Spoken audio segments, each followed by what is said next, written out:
All right, so what we're going to do in this part is I'm going to show you my heart rate variability analysis in an app called HRV Tracking, which is the app that I use every morning to track my heart rate variability. Let me explain what heart rate variability is.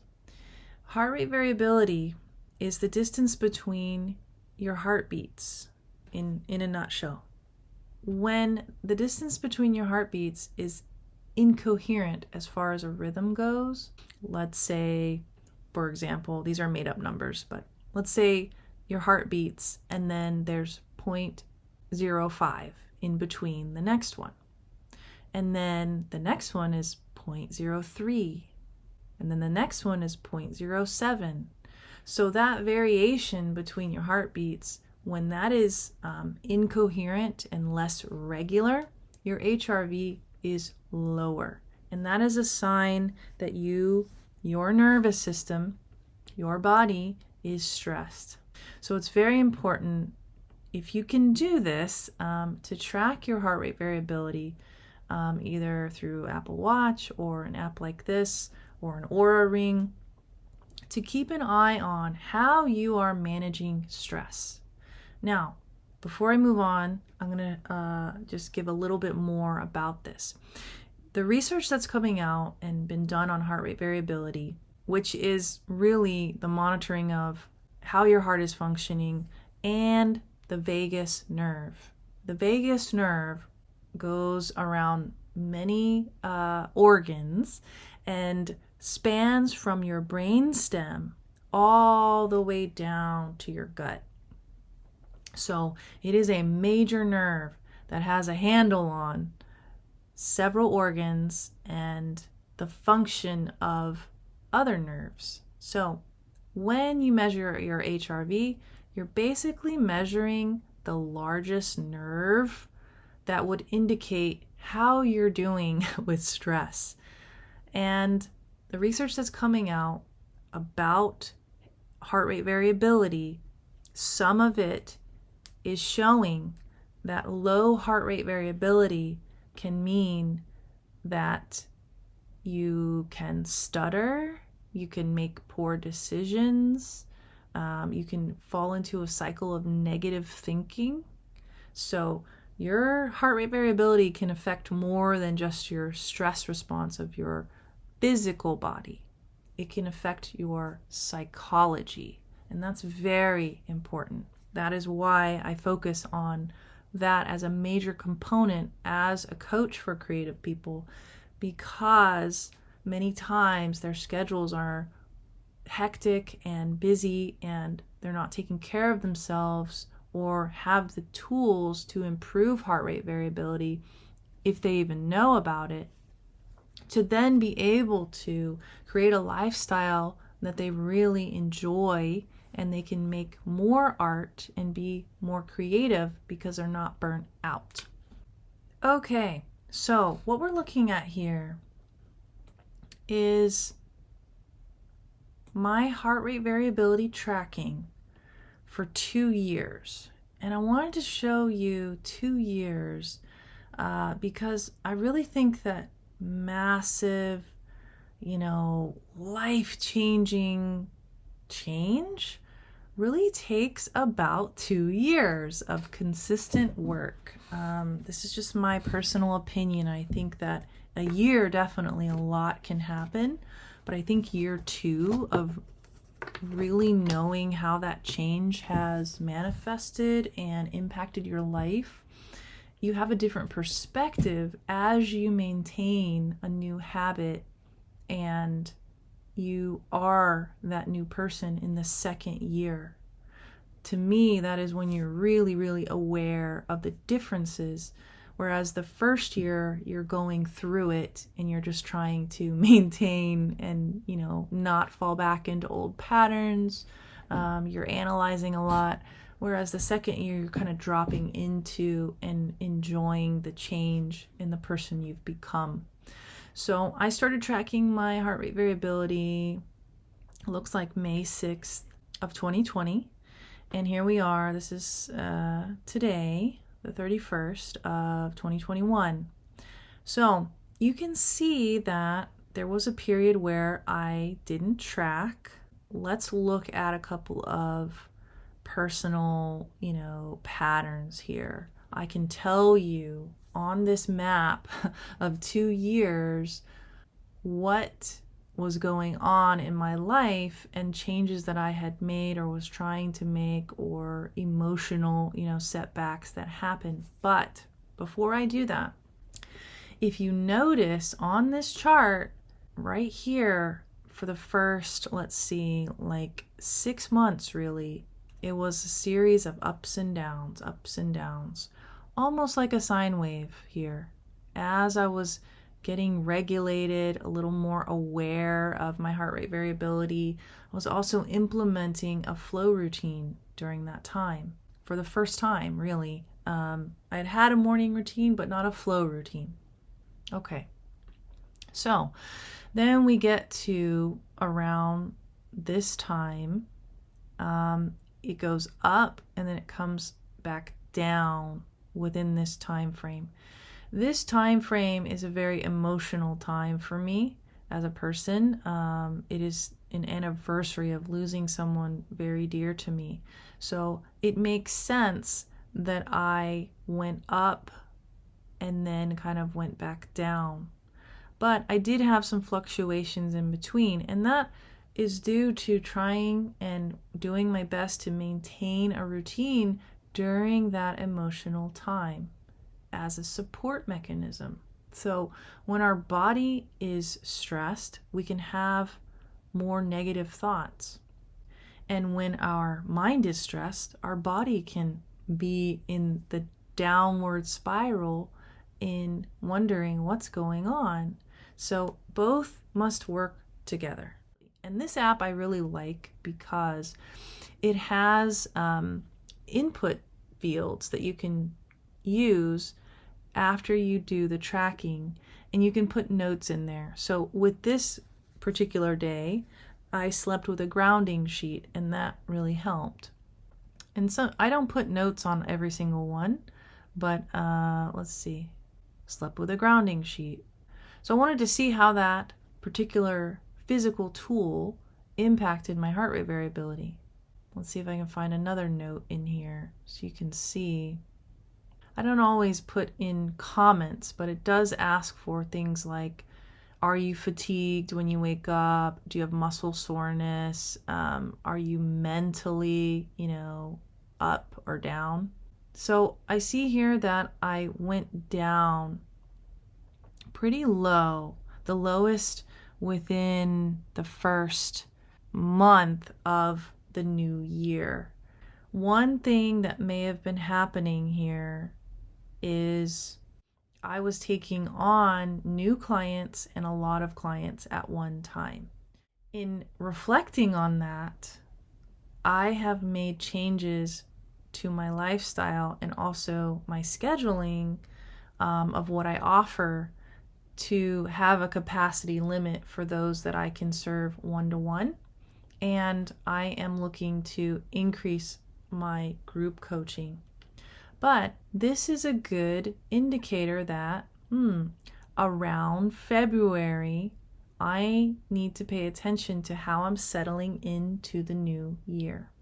It is worth noting that different events in life will affect your HRV, but if you are taking care of the physiological aspects of your life, your body, your diet, your sleep, your rest, your knowing when to turn off, when to push and when to relax, then your heart rate variability is going to be more consistent. Now, this overall trend, as you can see, like this green like worm going across, notice that right here, I start trending up.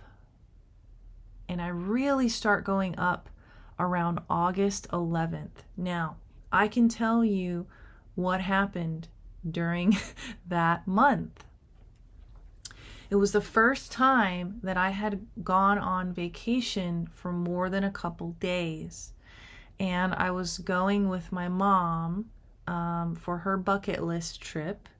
We saw a lot of family. We rode several trains. We went all the way across the country.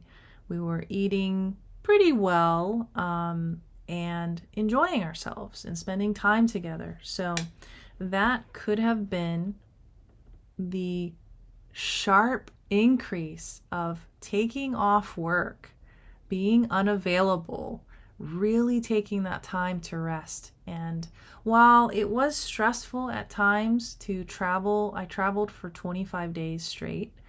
I got to sleep in a real bed, I think twice. So it wasn't all, luxury, but switching off here and not being available for certain things in business.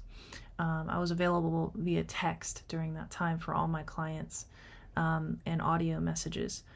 But not having Zoom calls, not being around the computer for several hours a day, that really had an impact on me. So in my workflow energy management Google Sheet, which I have for sale, I do have a way for people to sort their projects and tasks by screen time, because some of us are very much affected by screen time. No matter what we do, no matter the filters, the glasses, and all that, we're affected by that. We come over to here. This is the same anniversary that I was talking about around here. This dip back down.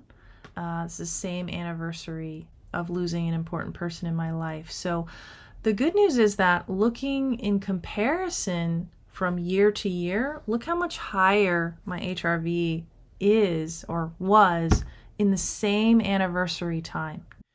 As I look at the later half of 2021, you can see that after coming back from this really long, lovely vacation, there was a time period of recovery here where, okay, I'm back. I have to get back into the swing of things. So it really wasn't until almost a month later that I got to have that more regular rhythm and start increasing and having my HRV go back up to where I would like. But you can see it goes up and down, up and down. That's a natural rhythm that you're going to find as you track your HRV. Now, you won't be able to see that until you have a long-term input.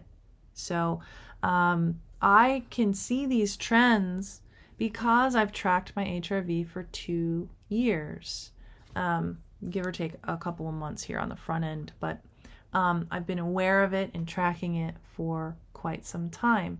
And in doing that and inputting the data here in this app that it asks you about, it also asks you about your training, whether you, how long you trained, whether your rate of perceived exhaustion, so how much, effort it took you to do the training, was high or low, all of that stuff, how you slept, whether you're fatigued, how is your mental clarity in the morning when you wake up.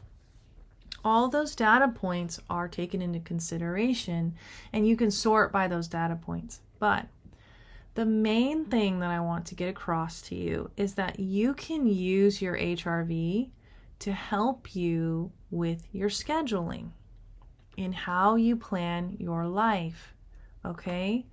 And I want to show that to you now. All right, so you can see that I'm correlating some of those aspects of a full year from my HRV analysis and trends into my new schedule for 2022.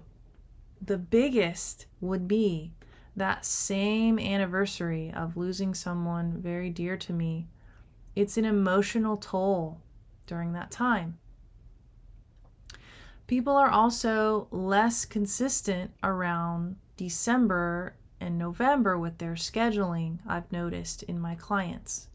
So I said, why all the stress? Because I rescheduled a lot of appointments around this time, and I was, in a time period of reflection of the loss. I said, why am I trying to force myself to offer coaching that requires a lot of energy from me one-to-one when I need that time to reset, reflect, and recover in order to deliver a really great program in the new year. But you see, I don't have heavy private calls in January because I need my time to do this type of planning that I'm doing right now and reflection. And then I will start this sprint.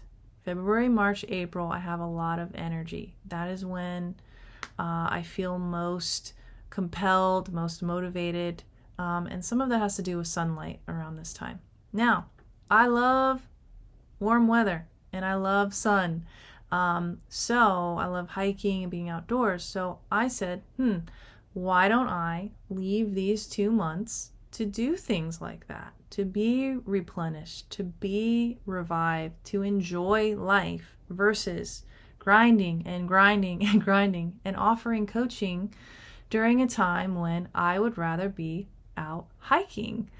So I've built that into my schedule. My commitments here are very low. A 2-hour live workshop in May, a 2-hour live workshop in June. These two are the same, but they're offered to 2 different groups. And I have a group post every Tuesday and Thursday every single week of the year. That is a minimal effort. I text my private clients Tuesdays and Thursdays, and we go back and forth about specific issues in between our calls. We have 4 calls a month, February, March, and April. That's intense. That's every week. With the group here, I have a group coaching call once a month, and then I offer a 30-minute private call to each group member, February, March, and April. Then on Tuesdays, I have office hours. So these group members can text me via a private app, and I will respond to them within 24 hours. That includes audio messages as well. So they initiate the text to me, so that effort must be theirs. And the price point is a lot lower for this group membership. But you'll notice I also have a wind down time of this month. And this may not be for everyone. Clients who look at this schedule on my website might say, well, I want accountability every month of the year. Well, I may not be the right coach for you. Why? Because I need that time as a coach to improve my studies, to implement new changes in my methods, to go deeper in research that's coming out on aspects that I use in my coaching, to have me talk to coaches and see how they're doing and what is working for them, and be inspired by different artists. I need this time right here to go off in the woods and write, new music, or have a lot of band practice here in these months. Depending on what I want as an artist, I have to have time to do that. If I were to cram in more and more and more and more and more and more and more and more and more, which is the tendency when there is a gap for high performers, I would not be able to show up in this area with full strength, being replenished and vibrant and ready to serve my clients. I would be perpetuating a pattern of burnout that I do not want. So I've purposefully built this into my business. Now, if I went against that intuitive desire to rest and rebuild and do a lot of research, or to go on vacation and take a break, then I would be ignoring exactly what I teach in heart rate variability tracking, resting and recovery, and developing grit. And part of grit is knowing when to rest. All right, so I think that's enough for this explanation of how heart rate variability plays into this overview why it's important to look at the physiological and how the nervous system is functioning, and my intuitive desires of how do I want to operate as a business? How do I want to operate within my business as a whole person? Now, once I kind of do these reflection questions, what I'll be doing is going into Cascade, which I didn't show you, and I will be adding details about these aspects that I want to improve. And I'll be looking at solutions that I can create for myself and support methods that I can use, whether it be a tool, a routine, a mantra, a affirmation, a post-it note in front of my face every day, whatever it is, I'll be able to get those all out into Cascade, and then even schedule them, or schedule a time to write out all the post-it notes, to add the alarms to my phone, to do the things that will maintain these solutions, to see if they will work and what the impact is.